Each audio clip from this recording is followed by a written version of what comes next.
OBC विभागाच्या माध्यमातून महाराष्ट्रामध्ये जी मंडल यात्रा सुरू केली जात आहे त्या यात्रेच्या सुरुवातीसाठी इथं उपस्थित असणारे आपल्या सर्वांचे आदरणीय नेते पवार साहेब, उपस्थित शशिकांतजी शिंदे साहेब व सर्वच नेते, पदाधिकारी, कार्यकर्ते, पत्रकार, उपस्थित असणारे सर्व बंधू आणि भगिनींनो, राजापूरकरांना मी अभिनंदन करतो. त्यांनी व त्यांच्या ओबीसी विभागाच्या माध्यमातून आणि या विभागाला सर्व फ्रंटल सेल व इतरही सर्व सेल, पेरेंट बॉडी या सर्वांनी पाठिंबा दिलेला अतिशय स्तुत्य असा उपक्रम तुम्ही सुरू केला. यासाठी मी तुमचे या ठिकाणी आभार व्यक्त करतो आणि अभिनंदन करतो. मी काही घोषणा देईल त्याला प्रतिसाद हा आपण सर्वांनी मोठ्या आवाजामध्ये द्यावा अशी विनंती करतो. छत्रपती शिवाजी महाराज की आवाज मोठा पाहिजे. छत्रपती शिवाजी महाराज की, क्रांती ज्योतिबा सावित्रीबाई फुलेंचा, पुण्यश्लोक अहिल्यादेवी होळकरांचा, छत्रपती शाहू महाराज की, महामानव डॉक्टर बाबासाहेब आंबेडकरांचा, भगवान बिरसा मुंडेंचा, लोकशाहीर अण्णाभाऊ साठेंचा हा आहे आपल्या सर्वांचा विचार. शिवशाहू फुले आंबेडकरांचा विचार हा आपल्या सर्वांचा विचार आहे आणि हा विचार भक्कमपणे पुढे कोण घेऊन जात आहे ते आदरणीय पवार साहेब. त्यामुळे पवार साहेबांचा हा विचार पुढे घेऊन जात असताना आपल्या सर्वांना अतिशय ताकदीने प्रयत्न करावे लागतील. एकत्रित यावा लागेल. सर्व जाती धर्माच्या लोकांना एकत्रित घेऊन माणुसकी जपण्यासाठी आणि विचार जपण्यासाठी आपल्या सर्वांना प्रयत्न करायचे. खरं तर खूप काय बोलायचंय, पण आदरणीय पवार साहेबांचं भाषण आहे. मी आपल्या सर्वांना एवढंच सांगेल की ब्रिटिश काळामध्ये ज्या पद्धतीने आपल्या देशाला विभागलं गेलं होतं, काही राजे मंडळी असतील, काही जातींमध्ये, धर्मांमध्ये ब्रिटिश काळामध्ये वाद निर्माण केला गेला होता आणि त्या वादाचा फायदा घेऊन त्यांनी आपल्या या देशावर राज्य केलं होतं. त्याच पद्धतीने हे जे सरकार आहे भाजपच्या विचाराचं, हे समाजामध्ये वाद निर्माण करतात. हिंदू मुस्लिम, ओबीसी मराठा, आता तर मुंबईच्या इलेक्शनमध्ये मराठी विरुद्ध अमराठी असा प्रकारचा वाद यांनी मुंबईमध्ये आणि मुंबईच्या इलेक्शनसाठी आणि बिहारच्या सिलेक्शनसाठी त्या ठिकाणी निर्माण केला. फक्त अशाच पद्धतीने महाराष्ट्रात ह्या गोष्टी केल्या जातात का? असंच नसून महाराष्ट्रामध्ये मराठा विरुद्ध ओबीसी, गुजरातमध्ये पाटीदार विरुद्ध ओबीसी, हरियाणामध्ये जाट विरुद्ध नॉन जाट, उत्तर प्रदेशमध्ये यादव विरुद्ध नॉन यादव, कर्नाटकामध्ये लिंगायत विरुद्ध इतर, अशा प्रकारे प्रत्येक राज्यामध्ये फक्त वाद निर्माण केले जातात. आणि मग त्याचा कुठे राजकीय फायदा घ्यायचा, त्याच्यावर राजकारण करायचं, राजकीय पोळी भाजायची आणि सत्तेत यायचं आणि मग त्या समाजाला, त्या लोकांना विसरून जायचं. हे काम हे भाजप आणि भाजपच्या मित्रपक्षातून प्रत्येक राज्यामध्ये त्या ठिकाणी केलं जातं. मला तुम्हा सर्वांना विचारायचंय की जातीमध्ये वाद निर्माण करून, धर्मामध्ये वाद निर्माण करून आपलं घर चालणार आहे का? चालणार आहे का? आज या महाराष्ट्रातले शेतकरी बघितले, सोयाबीन शेतकऱ्यांच्या बाबतीत बोललं गेलं. एका वर्षामध्ये सोयाबीन उत्पादक शेतकऱ्याचा या महाराष्ट्रामध्ये 25,000 कोटी रुपयाचं नुकसान झालं. आता मी तुम्हा सर्वांना विचारतो, याच्यामध्ये ओबीसी शेतकरी किती, मराठा शेतकरी किती, हिंदू शेतकरी किती, इतर धर्माच्या समाजाचे शेतकरी किती, हे आपण मोजू शकतो का? नुकसान हे प्रत्येक शेतकऱ्याचं झालं. त्याच्याच बरोबर आज जर आपण बघितलं तर सर्व समाजाच्या मुला मुलींना डिग्री असून सुद्धा नोकऱ्या मिळत नाहीत. वन फिरावं लागतं. पण याच्यावर हे सरकार कधी काम करत नाही. याच्यावर कधी आपण तिथं बोलत नाही. अवकाळी पाऊस आला, शेतकऱ्याचं नुकसान झालं, मजुराचं नुकसान झालं. नुकसान जेव्हा होतं तेव्हा जातपात बघितली जाते का? त्याच्यामध्ये धर्म वगैरे बघितला जातो का? आज फक्त राजकारण कशावर होतंय तर जातीमध्ये वाद निर्माण करून आणि धर्मामध्ये वाद निर्माण करून. पण मुख्य मुद्दे जे आपल्या सर्वांचे आहेत, ज्याच्यावर आपलं घर चालणार आहे, त्याच्यावर मात्र सरकारमधून कुणीही बोलत नाही. दिवसाला 8 आत्महत्या शेतकरी करत आहेत. आता ह्याच्यामध्ये पण जायचं का आपण? ओबीसी समाजाचे किती शेतकरी, मराठा समाजाचे किती शेतकरी, मुस्लिम समाजाचे किती शेतकरी, इतर समाजाचे किती शेतकरी. अहो, युवांना आज नोकऱ्या मिळत नाहीत. आज या महाराष्ट्रामध्ये 7 युवा दररोज आत्महत्या करतायत. कुठल्या समाजाचे? अहो, सर्व समाजाचे.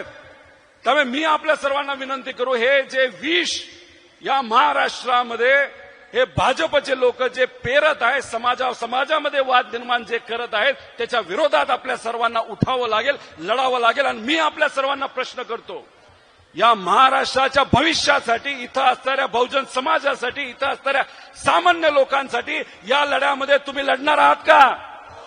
एवढा कमी आवाज करून चालणार नाही. मी सगळ्यांना विचारतो, आपण लढणार आहात का? आमच्या माता भगिनी, आज राखी पौर्णिमा आहे, त्या निमित्तानं मी आपल्या सर्वांना शुभेच्छा देतो. पण या देशामध्ये आपल्या माता भगिनींवर या महाराष्ट्रामध्ये सगळ्यात जास्त आज अत्याचार होत आहेत. सगळ्यात जास्त रेपच्या केसेस आपल्या महाराष्ट्रामध्ये, विनयभंगाच्या सगळ्यात जास्त केसेस या महाराष्ट्रामध्ये आहे. आणि जेव्हा रेप होतो, विनयभंग होतो, अपमान होतो महिलांचा, तेव्हा कुणी जात बघतं का? सर्व समाजाच्या, आणि हिंदू समाजाच्या असू द्या, मुस्लिम समाजाच्या असू द्या, ओबीसी असू द्या, मराठा असू द्या, या सर्व महिलांवर आज अत्याचार होत आहेत. पण सत्तेतले लोक याच्यावर बोलायला तयार नाही. कारण त्यांचं म्हणणं आहे, विकासापेक्षा सगळ्यात सोपं राजकारण कुठलं असेल तर जातीय तेढ निर्माण करायचं, धार्मिक तेढ निर्माण करायचं आणि त्याच्यावर राजकीय पोळी तिथं भाजायचं. पूर्वी हे हिंदूवर बोलत होते, हिंदूंना पाठिंबा द्यायचे. अहो, आम्ही सुद्धा हिंदू संस्कृती जपणारी लोक आहोत. हिंदू संस्कृती हजारो वर्षापूर्वीची संस्कृती आहे. संतांचा विचार हा आपला विचार आहे. समतेचा विचार, बंधुभावांचा विचार, सर्व समाजाला एकत्रित घेऊन ज्या पद्धतीने आपण सर्वजण वारीमध्ये चालतो, कुठलाही भेदभाव करत नाही, श्रीमंत गरीब करत नाही, जात बघत नाही, धर्म बघत नाही, कोणाकडे किती पैसा आहे तो तिथं बघत नाही. हा खऱ्या अर्थाने हिंदू संस्कृती आपल्या सर्वांची आहे. पण हे भाजपचे लोक आणि त्यांच्या संघटना सुरुवातीला हिंदूबद्दल बोलायचे, मग हळूहळू ते हिंदुत्वाकडे गेले, हळूहळू आता ते सनातनकडे जायला लागलेत, आणि हळूहळू ते कुठं जाणार आहेत तर ते मनुवादाकडे जाणार आहेत, मनुवादाकडे. आणि हे तर मनुवादाकडे गेले आणि त्यांचा प्रवास त्याच दिशेने सुरू आहे. तर जातीय वर्ण व्यवस्था जी आहे, ज्याच्यामध्ये फक्त ठराविक पद्धतीनेच आपल्याला तिथं काम करावं लागतं, आणि जातीमध्ये जे तेढ निर्माण केला गेला होता, ज्याच्या विरोधात हे सर्व महामानव लढले होते, तोच मनुवाद परत या लोकांना आपल्या या महाराष्ट्रामध्ये आणायचा आहे. म्हणजे आपल्या शेतकरी, कष्टकरी, युवा, नोकऱ्या याच्याबद्दल कुणी बोलणार नाही. कोण गरीबाला आपल्याला मदत करेल याच्याबद्दल कुणी काय बोलणार नाही. पण हळूहळू यांना फक्त जातीवादाकडे त्या ठिकाणी जायचे. थोडं बघा, जेव्हा मंडल आयोग या देशामध्ये लागू झाला होता तेव्हा अनेक लोक विचार करत होते, अरे काय करायचं, कसं करायचं. पण आदरणीय पवार साहेब या राज्याचे मुख्यमंत्री असताना पहिल्यांदा या देशामध्ये मंडल आयोग जर लागू झाला असेल तो आपल्या या महाराष्ट्रामध्ये आदरणीय पवार साहेबांनी केला. पण त्याच वेळेस हे भाजपचे लोक आहेत ना, आणि त्यांच्या संघटना यांनी मंडल आयोगाच्या विरोधात कमंडल यात्रा काढली. म्हणजे काय, जसं मगाशी म्हणण्यात आलं की हा जो निर्णय घेतलाय ओबीसींच्या बाजूली, मंडल आयोग हे ओबीसींना ताकद देणारं, त्यांना संधी देणारं हे आयोग होतं. आणि या आयोगाच्या विरोधात भाजप आणि आरएसएस आणि त्यांच्या विचाराच्या संघटनांनी कमंडल यात्रा काढली. का कारण का हा जो निर्णय ओबीसीच्या बाजूने घेतलाय तो चुकीचा आहे, अशुद्ध निर्णय आहे. म्हणून आता तो कमंडल आपण हातामध्ये घेऊन असं भाजपने तिथं सांगितलं होतं, अख्ख्या भारतामध्ये तिथं यात्रा काढली होती. हा त्यांचा विचार आहे, हे तुम्ही सर्वांनी जपून आणि समजून घेतलं पाहिजे. त्यामुळे आज आपल्या सर्वांसाठी काय महत्वाचं हे समजून घ्या. पवार साहेबांनी या महाराष्ट्रामध्ये देशामध्ये कृषी धोरण आलं.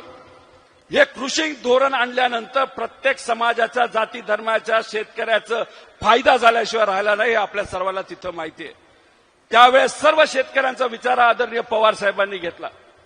महिला आयोग या देशामध्ये पहिल्यांदा कुणी आणलं असेल तर आदरणीय पवार साहेबांनी आणले. महिला धोरण सुद्धा पवार साहेबांनी आणलं आणि स्थानिक स्वराज्य संस्थेमध्ये आरक्षण महिलांसाठी कुणी आणलं असेल तर आदरणीय पवार साहेबांनी आणलं. केला का भेदभाव त्याच्यामध्ये? महिलांना जेव्हा आरक्षण दिलं तेव्हा सर्व महिलांना त्या ठिकाणी संधी मिळाली. महिला आयोग आणलं तेव्हा कुठल्याही समाजाच्या, जाती धर्माच्या महिलेवर जर अन्याय झाला त्या महिला आयोगाच्या माध्यमातून त्या महिलेला तिथं न्याय मिळाला. या महाराष्ट्रामध्ये सगळ्यात जास्त एमआयडीसी कुणी आणल्या असतील तर आदरणीय पवार साहेबांनी त्या एमआयडीसी आणल्या आणि त्यातून हजारो, लाखो, करोडो मुलामुलींना आजपर्यंत नोकरीची संधी मिळाली. आणि ती नोकरीची संधी देत असताना कधी विचारलं जात काय, धर्म काय?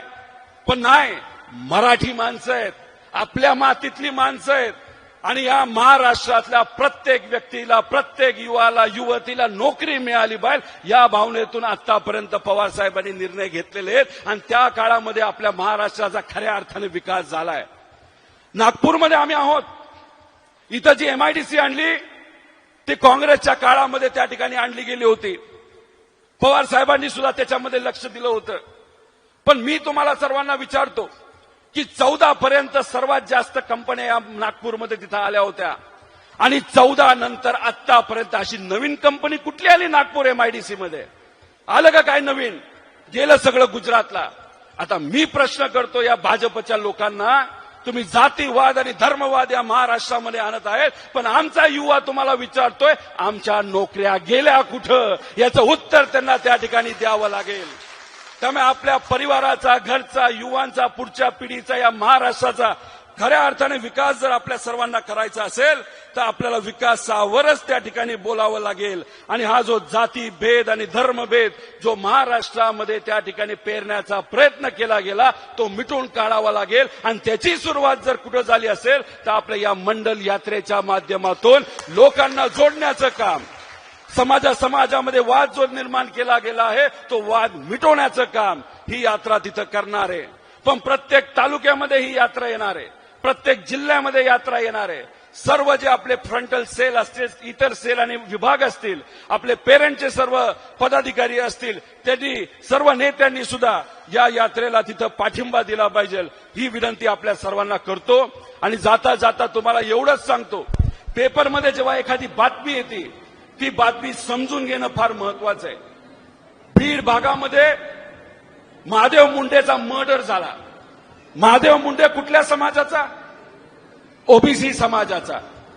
त्याची पत्नी ज्ञानेश्वरी मुंडे किती वर्ष त्याला न्याय देण्यासाठी ते आपला पती 200-300 लोकांच्या समोर एखाद्या दगडाली ठेसल्यासारखं त्याला तिथं मारलं गेलं. आणि ती आपली बाई त्या महादेव मुंडेची बायको अनेक दिवस तिथं प्रयत्न करत, 18 महिने प्रयत्न तिथं करत आहे, पण साधे पोलीस त्यांना भेटत नाही. का नाही मिळाला हिला न्याय? का महादेव मुंडेला न्याय मिळाला नाही?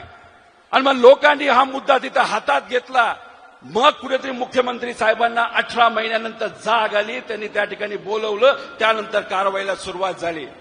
का महादेव मुंडे हा ओबीसी नव्हता? महादेव मुंडे हा हिंदू नव्हता? संतोष देशमुखच्या बाबतीत सुद्धा तुम्हाला न्याय देता आलं नाही. तिथं असणाऱ्या सामान्य लोकांनी मुद्दा हातात घेतला, लाखो लोक एकत्रित आलं, मग त्यानंतर तुम्ही तिथं कारवाई करता. का संतोष देशमुख हा हिंदू नव्हता? त्याला न्याय तिथं आपल्याला द्यायचं नाही? मग हे सगळेचे विषय बारकाईने तुम्ही सर्वांनी लक्षात घ्या. कारण का ह्यांना काय करायचंय? त्यांना फक्त राजकारण करायचं, सत्तेत यायचं, सत्तेत आल्यानंतर विसरून जायचंय लोकांना. माता भगिनी इथं उपस्थित आहेत. इथं काय नवीन योजना यांनी आणली होती? लाडकी बहीण योजना. 24 लाख महिलांचं नाव आतापर्यंत कापलं गेलंय. फक्त स्थानिक स्वराज्य संस्थेची वाट ते बघणार आहेत आणि स्थानिक स्वराज्य संस्थेचं इलेक्शन संपलं तर कदाचित ही योजना जी लाडकी बहीण योजना आहे ही बंद केली जाणार आहे. त्यामुळे एका बाजूला भ्रष्टाचार चालू आहे आणि दुसऱ्या बाजूला आमच्या लाडक्या बहिणी, आमचे शेतकरी, कष्टकरी, युवा, विद्यार्थी हे न्याय मागण्यासाठी त्या ठिकाणी प्रयत्न करत आहेत. त्यामुळे हे जे काही सरकार आहे त्यांची रणनीती ही आपण सर्वांनी समजून घ्या. त्यामुळे आपल्या पार्टीचा जो डीएनए आहे, मला असं वाटतं की आपल्या पार्टीचा डीएनए हा समतेचा आहे, एकतेचा आहे आणि बंधुभावाचा आहे आणि तीच भूमिका आणि तोच डीएनए, तोच विचार हा आपल्या सर्वांना जपायचा आहे. जाता जाता शेवट फक्त आपल्या सर्वांना एवढंच सांगतो, हे काय करतात, जेव्हा इलेक्शन असतं तेव्हा घोषणा करतात. शेतकऱ्याची घोषणा केली होती, आम्ही शेतकऱ्याची कर्जमाफी करू. केली होती का नव्हती? झाली का कर्जमाफी? 31,000 कोटी शेतकऱ्याचे थकलेत. ते कोणाकोणाचे थकलेत? सर्व समाजाचे थकलेत का नाही थकले?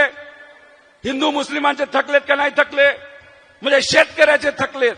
31,000 कोटी आमच्या शेतकऱ्याचे थकलेत. आम्हाला बँका उभ्या करत नाही, आमच्याकडे पैसा नाही, आम्हाला व्याजावर पैसा घ्यावा लागतो, तिथं सुद्धा आम्हाला पैसा मिळत नाही, तर आम्ही शेती कशी करणार? मग तुम्ही शब्द दिला होता, आता तुम्ही म्हणताय की बघू, आम्ही थोडा वेळ बघतो, थांबतो, करतो. म्हणजे कधीपर्यंत? 29 पर्यंत हे कर्जमाफी करणार नाही. पण 29 पर्यंत दिवसाला 8 शेतकरी जर आत्महत्या करत असतील तर 12,000 शेतकऱ्यांनी तोपर्यंत आत्महत्या केली असेल तर त्याला कोण जबाबदार असेल? तर देवेंद्र फडणवीस साहेब आणि त्यांचं सरकार जबाबदार असेल. या ठिकाणी आम्ही सर्वजण सांगतो. आमच्या लाडक्या बहिणींचे 1,500 ने 2,100 रुपये तुम्ही करणार होता, ते तुम्ही तिथं करणार नाही. आम्हाला नोकऱ्या देणार होता, त्या तुम्ही तिथं केल्या नाही. तसंच ओबीसी समाजासाठी pre matric scholarship 5 lakh OBC समाजाचे विद्यार्थी या स्कॉलरशिपवर अवलंबून आहेत. पण 2021 पासून त्या मुलांना स्कॉलरशिप दिली गेली नाही.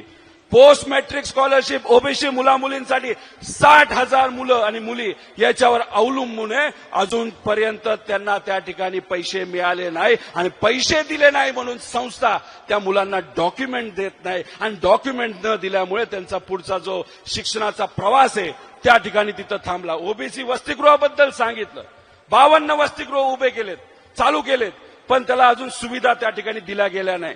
5 महिने झाले या गरीब ओबीसी मुला मुलींना अजून भोजन सुद्धा दिलं गेलं नाही. भोजनाला जो पैसा तिथं दिला जातो तो अजूनपर्यंत त्यांनी दिला नाही. महाज्योती निधी जो तिथं सुरू केला होता त्याच्यामध्ये गेल्या वेळेस 90 कोटी रुपये कमी केले, आता 150 ते 200 कोटी रुपये कमी केले. लाखो मुलं मुली त्याच्यावर अवलंबून आहेत. परदेशी शिक्षणवृत्ती मिळाली नाही. महामंडळ तर अनेक चालू केले, ओबीसी महामंडळ सुरू केलं आणि किती रुपये देतात? तर 40 ते 50 कोटी. म्हणजे जर तुम्हाला 10 किलोमीटरचा रस्ता आज जर करायचा असेल तर त्याला 40 कोटी रुपये लागतात. मी तुम्हा सर्वांना विचारतो, ओबीसी समाजाच्या सर्व बंधू भगिनींना मी विचारतो, जर ओबीसी महामंडळ सुरू केलं असेल तर त्याला 50 कोटीमध्ये निधीतून होणार आहे का? होणार आहे का? हजारो कोटी रुपये निधी तिथं द्यावा लागेल आणि आमच्या ओबीसी मुला मुलींना तिथं संधी तुम्हाला त्या ठिकाणी द्यावा लागेल. निवडणुकीच्या आधी मोठ्या प्रमाणात महामंडळ सुरू केली, सर्व समाजाची महामंडळ सुरू केली, त्याला 1 रुपया सुद्धा निधी तिथं दिला गेला नाही. त्याच्याच बरोबर जाताना फक्त 2 मुद्दे सांगतो. राजे यशवंतराव होळकर विद्यार्थी योजना, 10,000 धनगर समाजाच्या लहान मुलं मुली हे इंग्लिश मीडियमच्या शाळेमध्ये जातात, त्यामुळे त्यांना स्कॉलरशिप ही सरकारकडनं दिली जाते.